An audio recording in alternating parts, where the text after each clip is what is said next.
हरिहंत सिद्ध सूर्य उपाध्याय साधु सर्व अर्थ के प्रकाशी मांगलिक उपकारी हैं। तिन्ह को स्वरूप जान रागते भई जो भक्ति काय को नवाए स्तुति को उचारी है।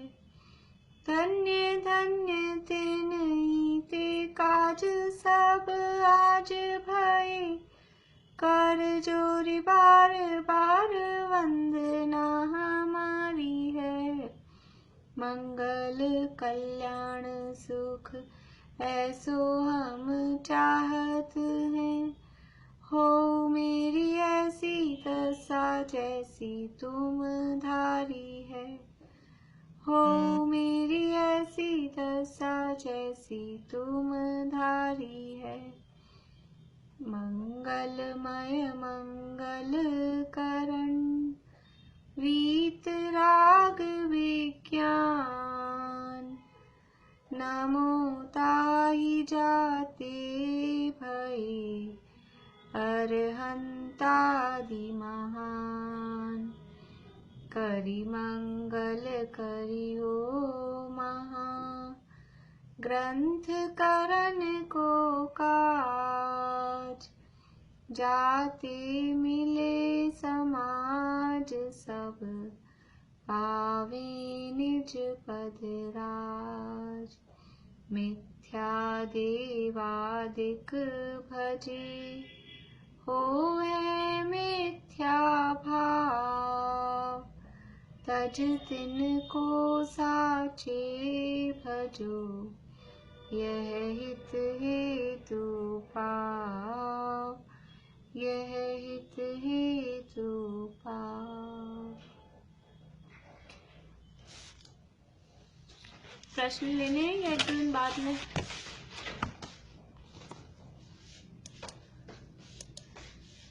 करने हैं प्रश्न?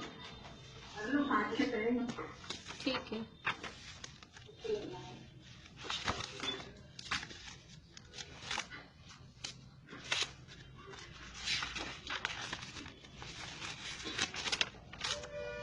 कौन सा नंबर चलेगा? 65। हाँ, पेज नंबर है 179। महापाप कैसे होता है? बोलिए पूर्णिमा आंटी, आप बोलिए। नाम धराकर नीची क्रिया करने से महापाप होता है। हाँ, ऊंचा नाम रखाकर और नीची क्रिया करने से महापाप होता है। बढ़िया। मुनि बने का क्या स्वरूप है? माने यानी मुनि धर्म का बाहरी स्वरूप क्या स्वरूप है? सुनीता आंटी बोलिए। मुनि पद है वह यथाजात रूप सदृश है। जैसे जन्म होते हुए जैसे बालक का जन्म होता है ना, उसी प्रकार मतलब मुनि का नगर मुख रहता है।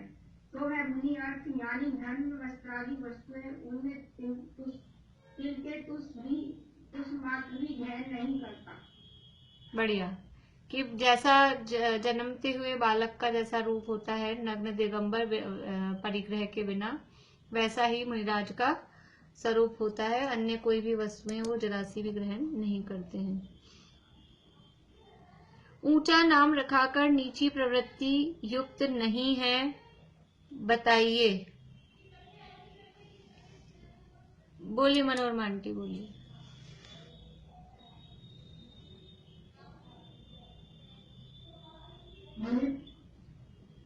मुनि पद गृहस्थ में बहुत परिग्रह रखे प्रमाण चले तो भी स्वर्ग मोक्ष का अधिकारी होता है। और मुनि पन्ने में किंचित परिग्रह नहीं करा करने पर भी निर्भोधामी होता है। इसलिए ऊंचा नाम रखे नीची प्रवृत्ति युक्त नहीं है। हाँ, बढ़िया। क्योंकि थोड़ा भी अगर गृहस्थ में है परिग्रह रख रखा है तो कोई बात नहीं, लेकिन मुनि पन्ने का नाम रखा और फिर थोड़ा भी परिग्रह रखता है तो वो युक्त नहीं है। जिन मत में मुनिराज का स्वरूप क्या है? निशा आंटी। जिन मत में मुनि का स्वरूप तो ऐसा है जहाँ बाह्य अभ्यंतर परिग्रह का लगाव नहीं है, केवल अपनी आत्मा का आप रूप अनुभव करते हुए शुभ भावों से भी उदासीन होते हैं। हाँ, ठीक है। वर्तमान में काल दोष से कौन जीव मुनिपद धारण करते हैं तथा उनकी प्रवृत्ति कैसी होती है, उसका क्या फल होगा? ज्योति जी। दीदी पहले तो यहीं से ये ऊपर से यही ले लेंगे जो भी शांति में होगा। जिनमत में मुनि का स्वरूप तो ऐसा है जब वायुयाग लाने पर परिग्रह का लगाव नहीं है, केवल अपनी आत्मा का आप रूप अनुभव करते हुए शुभ अशुभ भावों से उदासीन रहते हैं। विषय कषायुक्त जीव मुनि पर धारण करते हैं, वहाँ सर्व सावध्य के त्यागी होकर पंच महाव्रत आदि अंगीकार करते हैं, श्वेत रक्त आदि वस्त्रों को ग्रहण करते हैं, भोजन आदि में लोलुपी होते हैं, अपनी पद्धति बढ़ाने में उद्यमी होते हैं, कितने ही धनाधिक भी रखते हैं, हिंसा आदि कार्य करते हैं, नाना आरंभ करते हैं, परंतु अल्प परिग्रह ग्रहण करने का फल निबोध कहा है। तब ऐसे पापों का फल तो अनंत संसार होगा। बढ़िया। ऐसी बड़ी प्रतिज्ञा भंग करते देखकर भी उन्हें गुरु मानते हैं। यह पंक्ति किनके लिए लिखी है, उसका क्या फल है और वो कौन सी बड़ी प्रतिज्ञा की बात है? प्रीति। यह पंक्ति जो वर्तमान में विषय से जीव मुनि पर धारण करते हैं उनके लिए कही गई है और उनकी प्रतिज्ञा यह है कि सभी सावध्य के त्यागी होकर पंच महाव्रत आदि अंगीकार करना, यह उनकी प्रतिज्ञा है। तथा आगे क्या है, उसका फल क्या है? हाँ, उसका फल अनंत संसार है। पहला प्रश्न इसमें ये था कि पंक्ति किनके लिए लिखी गई है? जो विषय कषाय में आसक्त जो जीव हैं, जो मुनिपद केवल भारी स्वामी के लिए जो मुनिपद धारण करते हैं। नहीं, पूर्णिमा आंटी बोलिए। अज्ञानियों के लिए है ना। हाँ, वो ये गुरु के सच्चे स्वरूप को नहीं जानते, हाँ, वो अपने मान लेते हैं। हाँ, अब जिन सब सावधान त्यागियों पर पंचमहाभूत का विचार करते हैं, परंतु स्वतः श्वेत रक्त आदि वस्त्रों को अंगीकार करते हैं, भोजन आदि में लोलुपी होते हैं, अपनी पद्धति बढ़ाने के उद्यमी होते हैं, धनादि रखते हैं, हिंसा आदि नाना आरंभ करते हैं, ऐसे पापों का फल तो अनंत संसार ही है। हाँ, लेकिन वो सारी बात की तो जरूरत नहीं है। वो धनादि ग्रहण करते हैं, ये नहीं, ये लाइन तो थी ऐसी बड़ी, आपका वो आंसर तो ठीक है। ऐसी बड़ी प्रतिज्ञा भंग करते देखकर भी उन्हें गुरु मानते हैं। यह पंक्ति किसके लिए लिखी? वो गुरु तो खुद बन गए, अब गुरु जो मान रहे हैं तो ये ऐसे उनको गुरु मानने वाले जो उनके भक्त हैं अज्ञानी जीव, उनके लिए ये पंक्ति लिखी है। और उसका फल उनका भी, क्योंकि ये जो है ना, शास्त्र में तो कृत कारित अनुमोदना का फल कहा है, तो वो तो निबोध जाएंगे ही, उसका फल तो अनंत संसार है ही, और इसलिए उनको भी वैसा ही फल लगता है। तो उनका भी अनंत संसार ही, उनको भी यही फल मिलने वाला है। और बड़ी प्रतिज्ञा कौन सी है कि वो बड़ी प्रतिज्ञा सर्व सावध्य का त्याग करने की जो उन्होंने प्रतिज्ञा ली थी, वो प्रतिज्ञा। समझ में आ गया ये सभी को आंसर? ये पंक्ति किनके लिए लिखी? जो गुरु बन गए उनके लिए नहीं लिखी, ये पंक्ति जो उनको गुरु मान रहे हैं उनके लिए लिखी है। और जो फल उनको बताया, जो गुरु बन गए हैं इस तरह के रक्त श्वेत वस्त्र पहन के या भोजन में लोलुपी होके, जो गुरु बन गए हैं उनके लिए, उनको जो फल लग रहा है वही फल उनको मानने वालों को भी लगने वाला है। ये बात यहाँ पर कही है। मुनिपद लेने का क्रम क्या है? मीना चाची। मुनिपद लेने का क्रम तो यह है कि सबसे पहले तत्व ज्ञान होता है। बिना देखे बोलिए ये आंसर, बिना देखे बोलिए ये आंसर, ये तो याद हो जाना चाहिए। पहले तो तत्व ज्ञान होता है, फिर उदासीन परिणाम होते हैं, और तीसरा परिचय सहने की शक्ति होती है। तभी आप मुनिपद ले सकते हैं। ये तीनों कारण होने चाहिए आपका हाँ, बढ़िया। तत्व ज्ञान हो, उदासीन परिणाम हो और फिर परिचय सहने की शक्ति हो, ये हो तीनों बातें, तब वो अपने आप ही मुनि होना चाहता है, अपने आप ही फिर मुनि बनने की भावना हो जाती है, तब वो मुनि बना जाता है। पंडित जी ने बड़ा अन्याय किसे कहा है? कौन रह गए? ममता भाभी बोलिए।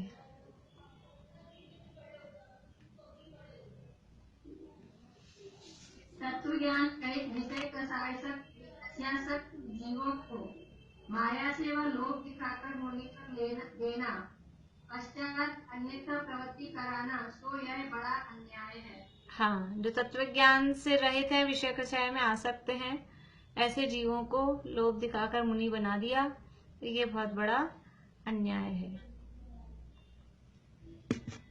चलिए आगे बढ़ते हैं।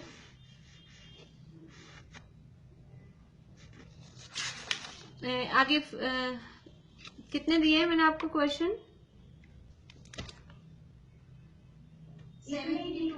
इतने ही दिए थे ना? चलिए, हो गए। ठीक है, ठीक है। अभी और दे दूंगी मैं, तो कल वल देख लेंगे अपन।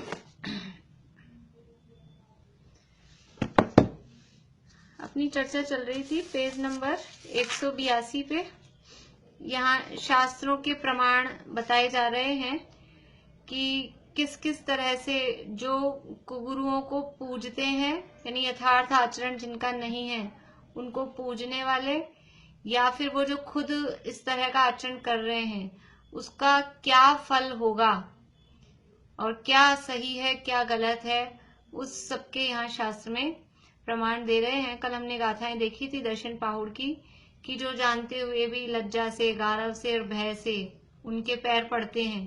किनके पैर पड़ते हैं? ऐसे कुगुरुओं के। जान रहे हैं ये कुगुरु हैं, फिर भी तो उनको भी वो वैसा ही फल लगने वाला है। क्यों? क्योंकि पाप की अनुमोदना की।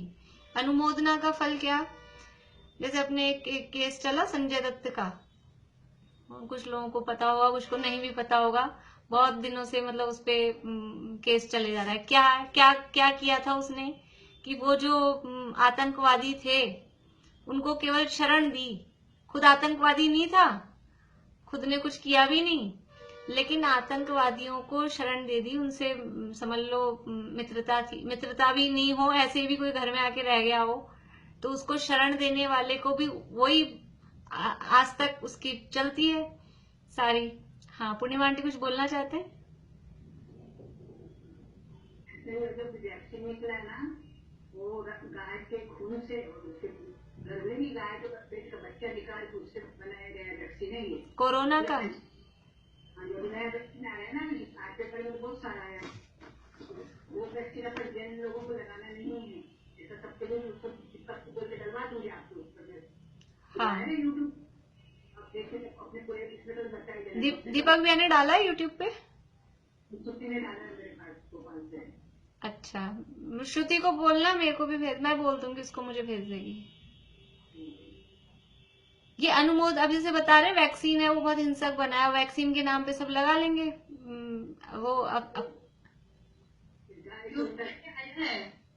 काटते और अंदर से पेट का बच्चा निकालते, तो उसमें से वो वैक्सीन निकालते, क्या करते हैं, तो दे रहे। हाँ, वो जो भी चीज लेंगे उसमें से। सही बात है। बोलिए ज्योति जी, आप भी बोलिए। अरे मैं हमारे घर पे मैं बोलती हूँ तो ना सब वो प्रूफ मांगते हैं मेरे से। तो मतलब मम्मा आपको कैसे पता? अब मेरे पास प्रूफ तो रहते नहीं है। अब ये यूट्यूब वगैरह पे आई है ना जो चीजें, जैसे यूट्यूब पे आ गई ये बात, तो यही है अभी तो प्रूफ, अभी तो यही मानते हैं सब। और अब इसका क्या प्रूफ है कि ये वैक्सीन सही है, यही सही है? अब इसका कौन प्रूफ मांगता है? उन्होंने कह दिया वैक्सीन है और लगा लेते हैं चुपचाप से। अखबार को मैंने बच्चों से बोला मुझे नहीं लगवाना है, तो पहले तो उन्होंने इतना सारा मेरे से आर्ग्यू किया कि छोटे में भी तो लगाए। मैंने कहा तब पता नहीं था क्या लगा, तुम लोगों को जो लगवाते थे वो लगवा दिए हम लोगों ने। वही अब तो हम सामने देख रहे हैं, सुन रहे हैं, तो ऐसे ये एक्चुअल में सारी ही वैक्सीन्स जो होती है ना, ये जो भी वैक्सीन्स होती है, ये सब एक्चुअल में अपने लोगों के लगाने की होती ही नहीं है। वो अज्ञानता में बच्चों के लगवाए, अपने भी लगे होंगे और बच्चों के भी अपन ने लगवाए। पर ये वैक्सीन्स जो बनती हैं, ये बनने का जो इनका तरीका है वो इसी तरह से हिंसक तरीके से ही बनती हैं वैक्सीन्स वगैरह। वही ना, तरीका और है। अब बोलते हैं कि मामा पहले तो इतने एडवांस नहीं था साइंस, अब तो इतना एडवांस हो गया, और ऐसे पहले करते थे, मतलब इतनी सारी बातें मुझे तो चलिए, खाने का वो दिमाग में प्रीति कुछ बोलो तो। आंटी क्या कह रहे हैं? आंटी आपकी आवाज कट रही है। ज्यादा जो शेर पनीर करते हैं ना खाने का, फिर मालिक का कोई भी, हाँ वो तो भी मालूम है कि वो सब तो मछली का तेल डाला जाता है। हाँ, आजकल तेल में वो ग्रीन डॉट और रेड, वो मतलब वो लिखना भी वो हो गया है कि ये वो है।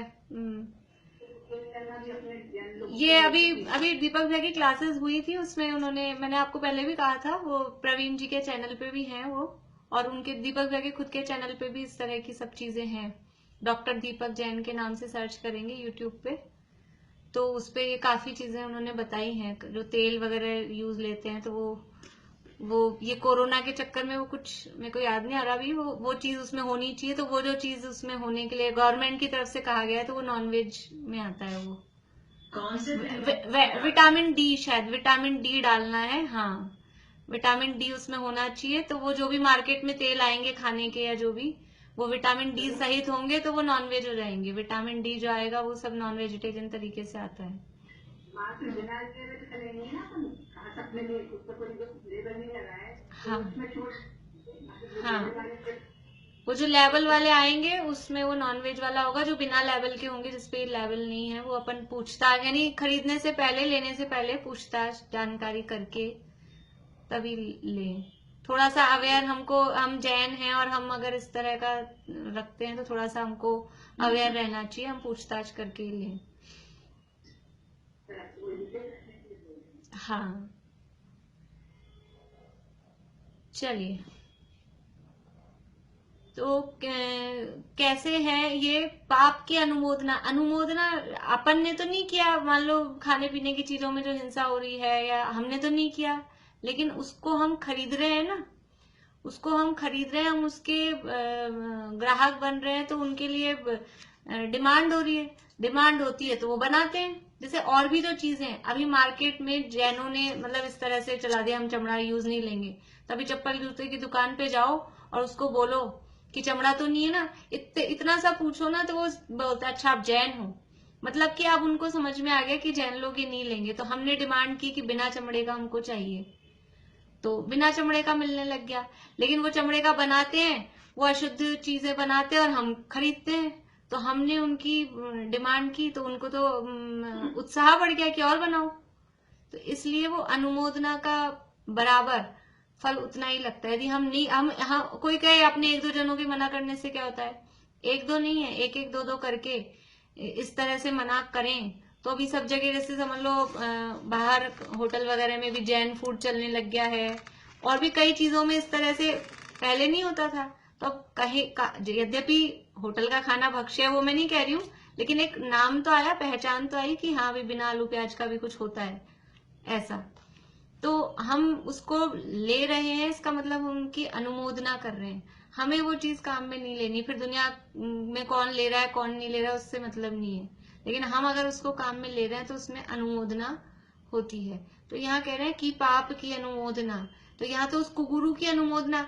यदि हम कुगुरु को नहीं माने पूजे तो उसके ग्राहक, मतलब जैसे यहाँ ग्राहक हैं वैसे वहां उनके मानने पूजने वाले नहीं होंगे, तो ऐसे खोटे वेश के ग्राहक नहीं होंगे, तो खोटा वेश ज्यादा चलेगा नहीं।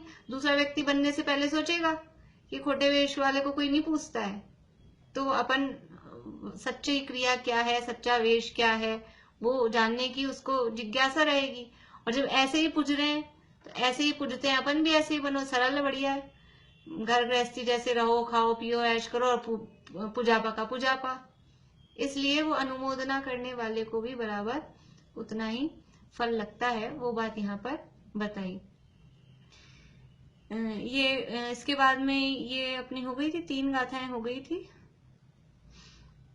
देखिए यहाँ 182 पेज पे बीच में मोक्ष पाहुड़ की 78 नंबर की गाथा है। जे पाव मोहियमयी लिंगम घेत्तूण ऋणवरिन्दाणम पावम कुणन्ति पावा ते चत्ता मोक्षमगम्मी। जे पाव मोहिमयी, पाप मोहित मति, जिसकी पाप से मोहित हुई है मति यानी बुद्धि जिसकी, ऐसे जो जीव जिनवरों का लिंग धारण करते हैं, पाप से मोहित मति वाले और जिनवर का लिंग धारण कर रहे हैं, वो क्या करते हैं? पावम कुणंती, वो पाप करते हैं। और पावा ते चत्ता मोक्ष मगम्मी, चत्ता यानी च्युत हैं। कहाँ से च्युत हैं? मोक्ष मार्ग से वो च्युत हैं, भ्रष्ट हैं। और वो पावा, वो पाप, अमृतचंद्राचार्य तो समय सार में लिखते हैं एक जगह, ते यतो अद्यापि पापा, वो पाप हैं, वो साक्षात पाप की मूर्ति है। यहाँ पे भी वही शब्द दिया है पावा, कि वो पाप की मूर्ति है। इसका संस्कृत छाया होगी तो उसमें पापा ही शब्द होगा शायद, कि जो पाप से यानी अंदर से पाप मिटे नहीं है, पाप से मोहित बुद्धि रखकर और जिनेंद्र भगवान का लिंग धारण करते हैं, वो वास्तव में स्वयं पाप हैं। वो स्वयं, देखिए ये संस्कृत, मैंने अष्टपाउड़ खोला है, इसमें वही लिखा है, संस्कृत पढ़ के बताती हूँ। ये पाप मोहित मतयः लिंगम गृहीत्वा जिनवरेन्द्राणाम पापम कुर्वन्ति पापाः, वो पापा हैं। पापा मतलब वो पाप की मूर्ति, साक्षात पाप है। वो पाप कर रहे हैं ऐसा नहीं, वो खुद ही साक्षात पाप हैं, ऐसा कह रहे हैं। कि जो ऐसी खोटी बुद्धि से जिनेंद्र भगवान का लिंग धारण कर रखे हैं, जिनवरों का लिंग, जो नग्न दिगंबर लिंग जिन्होंने धारण किया और अंदर से उनकी बुद्धि सही नहीं हुई और फिर अब खोटे आचरण कर रहे हैं, वो मोक्ष मार्ग से तो च्युत हैं ही और वो साक्षात पाप की मूर्ति है, ऐसा यहाँ पर कहा है। देखिए और इसके आगे वाली गाथा है, इसमें भी तथा ऐसा कहा है, जे पंच चेल सत्ता गंथ गाही जायणाशीला आधा कम्मम मिरया ते चत्ता मोक्षमगम्मी। लास्ट वाले या आधी लाइन तो सेम ही है, ते चत्ता मोक्षमगम्मी, वो मोक्ष मार्ग से भ्रष्ट हैं, च्युत हैं, मोक्ष मार्ग में है ही नहीं, निकल गए हैं, मोक्ष मार्ग से भ्रष्ट हो गए हैं। क्या है? ये पंच चेल सत्ता, जो 5 प्रकार के चेल यानी वस्त्रों में सत्ता यानी आसक्त हैं, 5 प्रकार के वस्त्रों में जो आसक्त हैं। ग्रंथक गाही, ग्रंथ को ग्रहण करते हैं, ग्रंथ यानी परिग्रह, परिग्रह को ग्रहण करते हैं। जायणाशीला, जायणा यानी याचना से सहित है, याचनाशील हैं, मांगने की बुद्धि है जिनकी, ऐसे याचनाशील हैं। आधा कम्मम्मी रया, अधः कर्म दोषों में रत हैं। ते चत्ता मोक्ष मगम्मी, वे मोक्ष मार्ग से भ्रष्ट हैं, मोक्ष मार्ग में वो भ्रष्ट हैं। तो देखिए 5 प्रकार के वस्त्र यहाँ बताए हैं, अंडज, कपासज, वल्कल, चर्मज और रोमज। कपासज यानी ये जो अपने होते हैं कपास से बने हुए, वो कपासज हैं। वल्कल यानी पेड़ों की छाल वगैरह, वो वल्कल।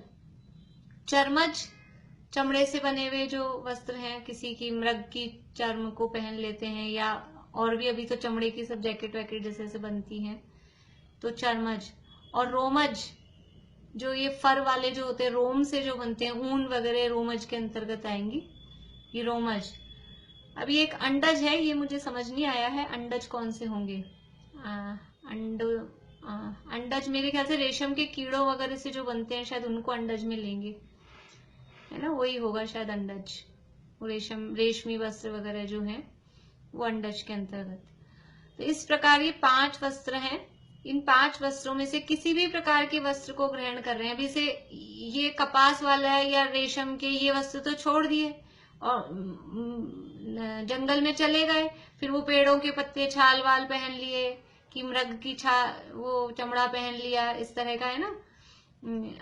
अन्य मतों के जो लिंग हैं इस तरह के उनके वेश हैं, तो वो भी वस्त्र ही है। ये 5 प्रकार के वस्त्र कहे हैं। कोई कहे हमने वस्त्र छोड़ दिया और फिर ये ऊपर से कुछ भी पहन रहे हैं, तो ये सब भी वस्त्र के अंतर्गत ही आते हैं। बाकी और तो सरल है। याचनाशील हैं, ग्रंथ परिग्रह को ग्रहण करने वाले हैं। और अधः कर्म का मतलब है पाप क्रियाएं। पाप क्रियाएं, अधः कर्म ये दोषों के अंतर्गत आता है। ये अपने आहार संबंधी जो है ना, 46 दोष और 32 अंतराय कहते हैं। ये टाल कर मुनिराज आहार लेते हैं, तो 46 दोषों के अंतर्गत अधः कर्म दोष आते हैं।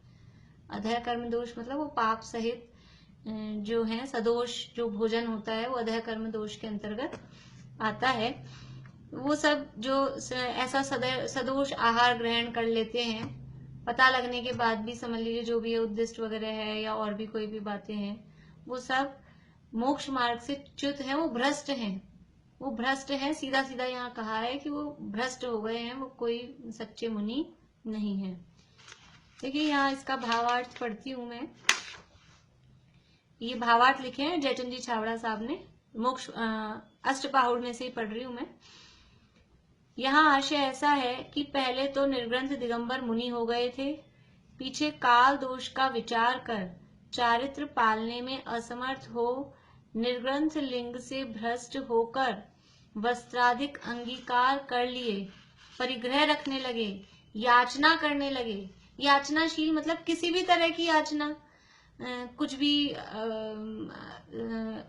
अपने घर तो रहा नहीं, घर तो छोड़ दिया, तो घर के लिए तो क्या मांगेंगे। लेकिन अब जहां जैसे वो पीछे आया था ना, चैत्यालय को घर के समान समझते हैं, तो हम कोई मंदिर बनवा रहे हैं, हम कोई मठ बनवा रहे हैं, हम कोई जगह बनवा रहे हैं, उसके लिए याचना, भोजन आदि की याचना, भोजन के बारे में कहना, अपने उपदेश में कहना, ये सब जो प्रवृत्तियां हैं वो अधः कर्म है, याचनाशील है। ये सारी परिग्रह रखने लगे, याचना करने लगे, अधः कर्म उद्देशिक आहार करने लगे। वही अधः कर्म मतलब उद्दिष्ट आहार वगैरह, खुद के लिए कह के बनवाना, खुद के लिए बनाया गया आहार ग्रहण करना, उनका निषेध है। वे मोक्ष मार्ग से, पेज कौन सा है? ये मैं अष्टपाहुड़ से पढ़ रही हूँ और इसमें नहीं है मोक्षा प्रकाश। अच्छा। पहले तो भद्रबाहु स्वामी तक निर्ग्रंथ थे, पीछे दुर्भिक्ष काल में भ्रष्ट होकर जो अर्ध फालक कहलाने लगे, उनमें से श्वेतांबर हुए। इन्होंने इस भेष को पुष्ट करने के लिए जो सूत्र बनाए, इनमें कई कल्पित आचरण तथा इसकी साधक कथाएं लिखी। इनके अलावा अन्य भी कई भेष बदले। इस प्रकार काल दोष से भ्रष्ट लोगों का संप्रदाय चल रहा है। यह मोक्ष मार्ग नहीं है, यह इस प्रकार बतलाया है। इसलिए इन भ्रष्ट लोगों को देखकर ऐसा भी मोक्ष मार्ग है, ऐसा श्रद्धान नहीं करना। इसलिए लास्ट में क्या बताया, वो भावार्थ हमें क्या ग्रहण करना, कि ऐसे ऐसे अनेक प्रकार के भेष चल रहे हैं और ऐसे भ्रष्ट भेषों को देखकर कोई सोचे ये भी है मोक्ष का मार्ग, तो ऐसा श्रद्धान नहीं करना, वो बात यहाँ पर बताई है। देखिए आगे तो यहाँ इसके बाद वाली जो गाथा है यहाँ मोक्ष पाहुड़ में, वहां सच्चे मुनियों का स्वरूप बताया है। देखिए ये भी पढ़ के बताती हूँ मैं आपको। निगंथ मोह मुक्का 22 परिसहाजिय कसाया, पावारंभ विमुक्का ते गैया मोख गम्मी। जो मुनि निर्ग्रंथ है, निगंथ मोह मुक्का, मोह से मुक्त हैं, निर्ग्रंथ हैं, मोह रहित हैं, परिग्रह रहित हैं, और जिनके किसी भी परद्रव्य से ममत्व भाव नहीं है, और जो 22 परिसहों को सहते हैं, 22 परिसहा जिये कसाया, उनको सहते हैं, और साथ में कषायों को भी जीत लिया है, और समस्त पावारंभ विमुक्का, पाप रूपी आरंभ से जो विमुक्त हैं, वे ते गैया मोक्ष मग्गम्मी, वो मोक्ष मार्ग को ग्रहण करते हैं, यानी कि वो मोक्ष मार्ग में है, वो सच्चे मुनिराज हैं, जो विषय कषाय से रहित हैं, आरंभ से रहित हैं, मोह से रहित हैं, परिग्रह से रहित हैं, और किसी भी 22 परिसहों को सहते हैं वो वास्तव में सच्चे मुनिराज होते हैं। देखिए यहाँ वापस आ जाइए अपने मोक्षान प्रकाशक पे, पेज नंबर 182 पे नीचे और भी गाथा सूत्र वहां उस श्रद्धान को दृढ़ करने के लिए कहे हैं, वहां से जानना। ये पंडित जी साहब ने कहा है आपको इच्छा है तो हमने एक तो गाथा पढ़ ली, आगे और थी गाथा सच्चे मुनिराज का स्वरूप बताने वाली गाथाएं आगे अब दी हैं, तो वहां से यहाँ से यानी अष्टपाहुड़ में हमको देखना चाहिए। तथा कुंद कुंदाचार्य कृत लिंग पाहुड़ है, उसमें मुनिलिंग धारण करके जो हिंसा आरंभ यंत्र मंत्र आदि करते हैं उनका बहुत निषेध किया है। लिंग पाहुड़ है 7वें नंबर का है, इसमें अंतिम तो शील पाहुड़ है और इसमें ज्यादा गाथाएं नहीं है, थोड़ी गाथाएं हैं, लेकिन इसमें इसी तरह का जिन लिंग धारण करके और यद्वा तद्वा आचरण करें तो उसका निषेध यहाँ पर किया। 22 गाथाएं हैं केवल लिंग पाहुड़ में और इसी तरह की सारी बातें, जैसी बातें कुछ यहाँ उदाहरण के लिए दी ना, उसी तरह की कि लिंग धारण करके भी भोजन में आसक्तता को करता है और आहार के निमित्त दौड़ता है, आहार के निमित्त कलह करता है, जिन लिंग धारण करके भी, इस तरह की बातें यहाँ पर कही है। गृहस्थों के परस्पर विवाह संबंध जोड़ता है, ऐसी ऐसी बातें दी है। कुंदकुंदाचार्य ने लिखी है सारी बातें, ये जिन लिंग धारण करके भी ऐसे ऐसे काम करते हैं। और ये सब क्या है कि ये सब लिखा है कि ऐसे पाप काम करके वो नरक को प्राप्त होते हैं। बोलिए ज्योति जी। काल दोष में क्या दे रहे हैं? काल दोष में ये पंचम काल और हुंडाव सर्पणी है ना, ये काल दोष है। हुंडा काल पंचम काल तो है ही, लेकिन हुंडाव सर्पणी काल वो दोष है। बहुत सारी गाथाएं लिंग पाहुड़ में दी गई हैं इसी तरह की, देख सकते हैं वहां से हम। देखिए अब आगे गुणभद्राचार्य कृत आत्मानुशासन का उदाहरण दे रहे हैं, वहां क्या कहा। इतस्ततश्चित्रस्यन्तो विभाववर्यां यथा मृगाः वनाद्वसन्त्युग्रामं कलौ कष्टं तपस्विनः। क्या कह रहे हैं कि कलौ यानी कलिकाल में ये तपस्वी मृग की भांति, यथा मृगा, मृग के समान, मृग कहते हैं हिरण को, मृग शेर को भी कहते हैं, मृग हिरण को भी कहते हैं। अब जहां जो लगता हो वहां वो अर्थ लगाना पड़ता है, तो यहाँ मृग मतलब है हिरण। तो इस कलिकाल में तपस्वी मृग की भांति इतस ततश्च इधर उधर, त्रस्यंतो यानी भयभीत होकर इधर उधर भागते हैं। विभाव वर्याम कैसे कि इस कलिकाल में तपस्वी मृग की भांति इधर उधर से भयभीत होकर वन से नगर के समीप वास करते हैं। वनाद संत्युग्रामम यानी ग्राम के वन में नहीं रह के गांव के समीप, नगर के समीप आ जाते हैं, तो ये महाखेदकारी कार्य है। यहाँ नगर के समीप ही रहने का निषेध किया तो नगर में रहना तो निषिद्ध हुआ ही। यानी कि मुनिराज का स्वरूप क्या था? मुनिराज कहलाते हैं वनवासी, वनवासी संत कहलाते हैं। अब कह रहे हैं कलिकाल का प्रभाव क्या हुआ कि जो मुनिराज वन में रहने वाले थे, वो वन में रहने वाले मुनि भी नगर के समीप आके रहने लग गए। नगर के समीप मतलब नगर में नहीं, नगर में आके रहने लग गए नहीं कह रहे, गांव के या नगर के समीप। मतलब ये जो अपने नशियां वगैरह होती थी ना, ये आउटर में होती थी पहले, अब तो सारे जगह शहर फैल गया, बट ये नशियां एकदम सेंटर में आ गई। पहले समझ लीजिए कि वो सांगानेरी गेट, अजमेरी गेट के बाहर इतना जो जगह थी वो सब जंगल था और ये नशियां अपनी आउटर में थी। खानिया जी में नशियां हैं या ये है, तो ये नशियां होती थी शहर के आउटर में। तो वो मुनिराज वैसे तो रहते थे प्योर जंगल में, फुल जो जंगल है उसमें, लेकिन अभी इस कलिकाल के प्रभाव से वो मुनिराज ऐसे नशियां वगैरह में रहने लगे, नगर के समीप आके रहने लगे, नगर में ही नहीं अंदर, नगर के समीप आके रहने लगे। तो कह रहे महाखेदकारी कार्य, वो अच्छी बात नहीं है कि वो हिरण जैसे डरपोक होता है, हिरण को जरा सी आहट आ जाए तो ऐसे छोड़ के भागता है, आसक्ति नहीं होती है उसको, वो तो डरता है बहुत। अभी देखो, अभी की अपन को तो बात ये करनी कि यहाँ जो है और जो सच्चा स्वरूप है, अभी आजकल क्या हो रहा है वो सब अपने आप देख लेंगे। यहाँ सच्चा स्वरूप क्या है वो बात चल रही है कि मुनिराज का वास्तविक स्वरूप तो क्या है कि वो वन जंगल में रहते हैं, घर को छोड़कर वन जंगल में रहते हैं। लेकिन ये पंचम काल के और हुंडाव सर्पणी काल के प्रभाव से वो जंगल की जगह थोड़ा सा नजदीक आके, अभी भी आउटर में है, नशिया का मतलब आउटर है, लेकिन फिर भी नगर के समीप आके रहने लगे। उसमें ही ये कुंभद्राचार्य कह रहे हैं कि महाखेद है। यहाँ तो यहाँ वो शब्द नहीं दिए, ये जो अपने आत्मानुशासन छपा हुआ है, ये इसमें भी टोडरमल जी साहब ने टीका लिखी है आत्मानुशासन की, उसमें शब्द लिखा है। देखिए इसके शब्द पढ़ के सुनाती हूँ मैं, इसीलिए इसमें वो शब्द नहीं आए तो इसलिए खोला मैंने। जैसे मृग दिन के समय वन में भ्रमण करके रात्रि के समय सिंहादिक के भय से वन छोड़कर गांव के समीप आकर रहते हैं। दिन में तो वन में रहता है मृग, और फिर रात में वो शेर आदि का डर लगे तो थोड़ा सा गांव के नजदीक आके रहने लग जाते हैं।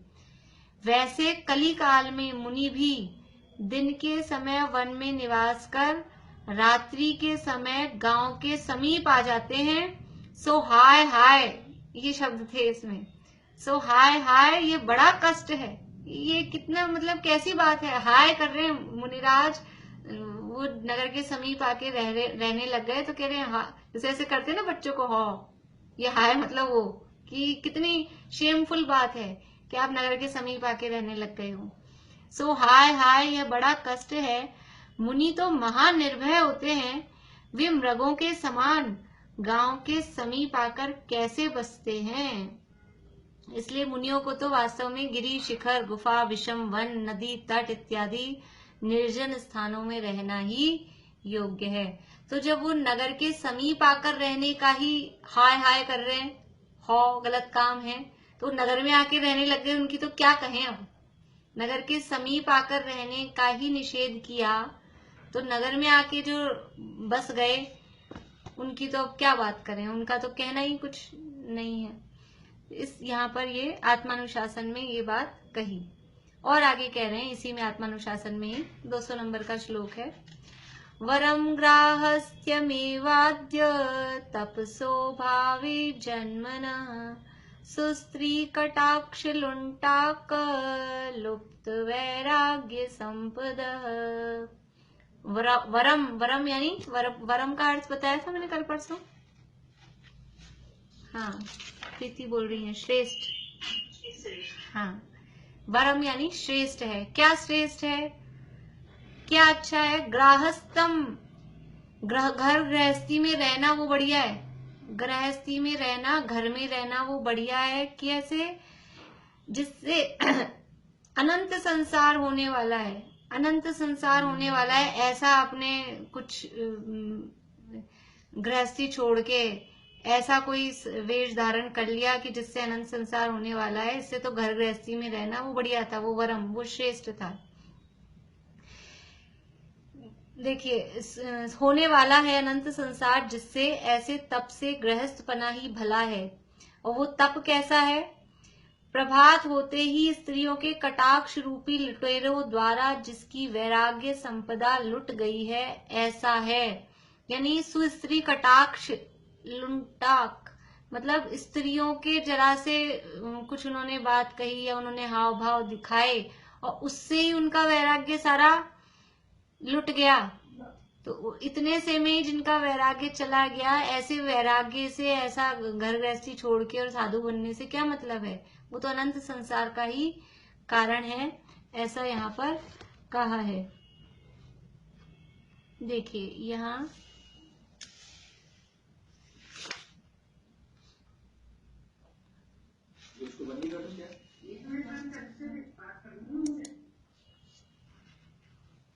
देखिए यहाँ इसका भावार्थ कह रहे हैं कि गृहस्थ अवस्था में स्व स्त्री का सेवन तो होता ही है, परंतु जिनकी तप रूपी संपदा नगर की स्त्रियों के कटाक्ष रूपी लुटेरों ने लूट ली है, ऐसे तपस्वियों के तप से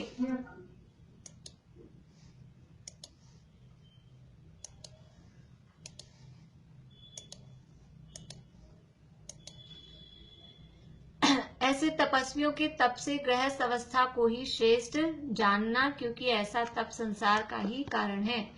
रत्नगंज शावकाचार्य में समन भद्राचार्य ने एक श्लोक दिया है, गृहस्थो मोक्ष मार्गस्थो निर्मोहो नैव मोहवान अनगारो ग्रही श्रेयान निर्मोहो मोहिनी मुने। क्या अर्थ है इसका? कि जो गृहस्थ मोक्ष मार्ग में स्थित है, यानी सम्यक दृष्टि है, रत्नत्रय में लगा धारी है, वो श्रेष्ठ है। गृहस्थो मोक्ष मार्गस्थो, वो निर्मोही है। नैव मोहमान मुने, अगर मोही मुनि है और निर्मोही गृहस्थ है, दो है हमारे सामने। एक तरफ तो ऐसा मुनि वेशधारी, मुनि मतलब वेश में मुनि दिख रहा है, लेकिन वो मोही है, और एक तरफ गृहस्थ है लेकिन वो निर्मोही है, मतलब अपनी भूमिका के हिसाब से उसके कषायों का अभाव है। तो कौन श्रेष्ठ है? कि गृहस्थो मोक्ष मार्गस्थो, वो मोक्ष मार्ग में स्थित है। मोही मुनि से निर्मोही गृहस्थ, वो श्रेष्ठ है। ऐसा रत्नगंज शावकाचार्य में समन भद्राचार्य ने लिखा है। वही कह रहे कि तुम घर गृहस्थी में ही रहते, यदि वहां स्त्रियों का तुम्हें भोगना था और स्त्रियों में ही चित्त आसक्त था, तो घर गृहस्थी में रहते। ऐसा मुनि पद धारण करके अब स्त्रियों में उपयोग जा रहा है, तो वो तो अनंत संसार का कारण है। ऐसा तप वो वास्तव में भला नहीं है। इस प्रकार से ये आत्मानुशासन के दो प्रमाण दिए। ये कितने सारे प्रमाण दे रहे हैं? कुंद आचार्य के दिए, दर्शन पाहुड़ के, सूत्र पाहुड़ के, भाव पाहुड़ का, मोक्ष पाहुड़ के, अभी आत्मानुशासन के, उससे पहले पीछे श्वेतांबर ग्रंथों के दिए, और उपदेश सिद्धांत रत्नमाला के दिए। अभी योगेंदु देवकृत परमात्म प्रकाश, इसके उदाहरण आगे दे रहे हैं। इतने सारे प्रमाण, एक प्रश्न ऐसा दूंगी मैं, कितने सारे प्रमाण दिए हैं वो आप काउंट करके रखना है इसमें। ये कितने सारे शास्त्रों के प्रमाण गुरु के संबंध में, गुरु के स्वरूप के संबंध में यहाँ कितने सारे शास्त्र के प्रमाण दिए हैं। शेष चर्चा अपन कल करेंगे। अभी की बात यही पूरा करते हैं।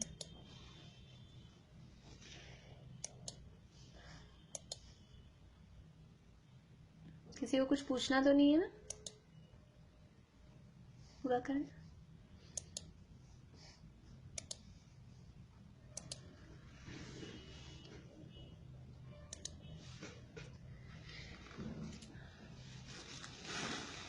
बस आत्मा ही बस रहा जिनके विमल श्रद्धान में, निज आत्मा बस एक ही नित रहे जिनके ध्यान में। सब द्रव्य गुण पर्याय जिनके नित्य झलके ज्ञान में, वे वेद विरहित विमल जिन विचरे